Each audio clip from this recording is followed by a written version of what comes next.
नहीं चाहता हूँ कहीं मैं आपको बताऊं और आपको अच्छा ना लगे।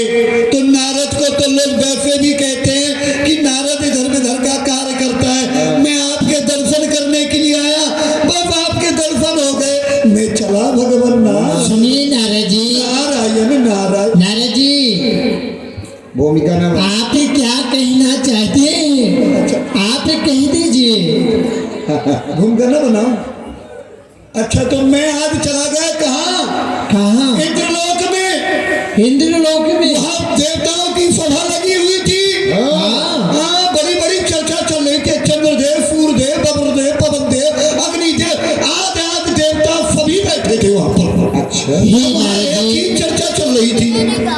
क्या चर्चा चल रही थी नारद जी? वो यही चर्चा चल रही थी कि कल गुरु पूर्णिमा है, मैं अपने गुरुदेव के पास जाऊंगा और अपने गुरुदेव से जाकर के कहूंगा कि उन्होंने मेरे साथ छल किया है, धोखा किया है, कपट किया है। मैं जाकर के अपने वज्र के द्वारा समझ के नारद जी, मेरे शिष्य ने इस तरह कहा है कि मेरे गुरुदेव ने अपमान किया है। अरे भगवान, मैंने उसको समझाया हाँ कि भोलेनाथ तो भोले हैं, कभी किसी के साथ में छल नहीं किया है। तो मुझसे पता है क्या कहता है? क्या कहा नारद जी? चुप रहो नारद। हाँ, तुम्हारा काम तो यही है, दूसरों की बुराई करना। तुम्हारा काम तो केवल इतना ही है, चले जाओ मेरी सभा से। नारायण नारायण। क्या मेरे शिष्य ने हरि गुण गाता हुआ, खरताल को बजाता हुआ सीधा आपके पास चला आया।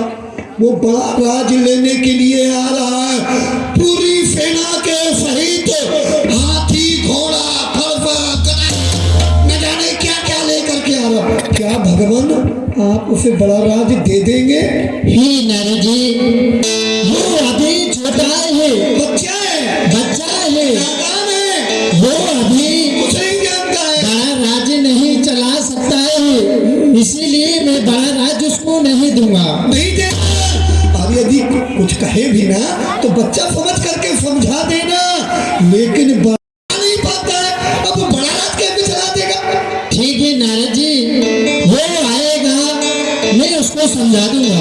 आप संभाल कर करिएगा अपने काम को और मैं चलता हूँ अपने धाम को। नारायण। ठीक है नारद जी।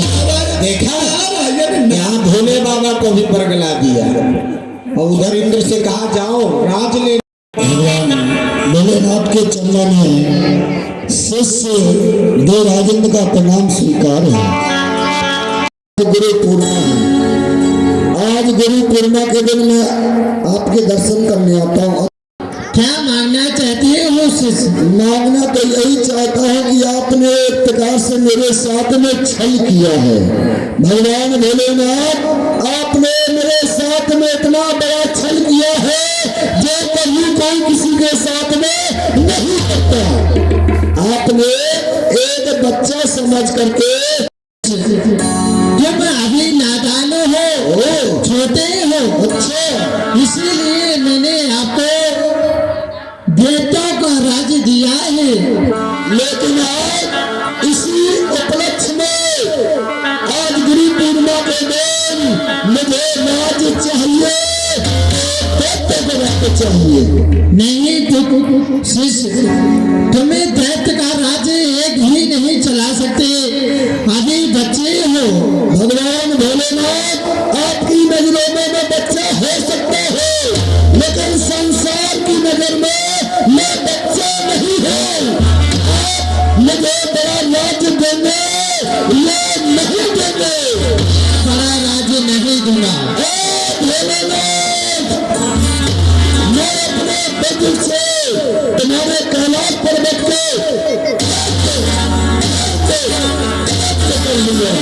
शांत रहो, शांत रहो। मेरा कैलाश पर्वत तुम्हें खंड खंड करोगे तो सुनो,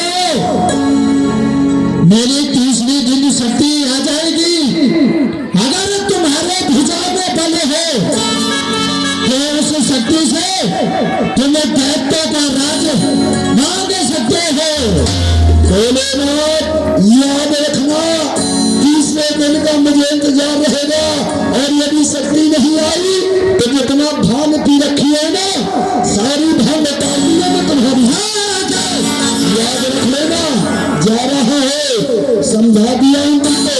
देखा, इंद्र ने अपमान कर दिया अपने गुरु का, ये क्या कर दिया शिव का। और शिव ये मेरा शिष्य है, इसने मुझको अपमान किया है, इस अपमान को बदला जरूर लूंगा। शिष्य दत्तात्रेय, हाँ गुरुजी, ये मेरे कमंडल का जल ले जाओ, जाकर किसी कुआं में फेंक दो। गुरुजी कुआं में नहीं आ रहा है। तो कुआं नहीं आ रहा है तो गंगा जी में फेंक दो। गंगा जी में भी नहीं आ रहा है। गंगा जी में नहीं आ रहा तो समुद्र में फेंक दो। हाँ, समुद्र में।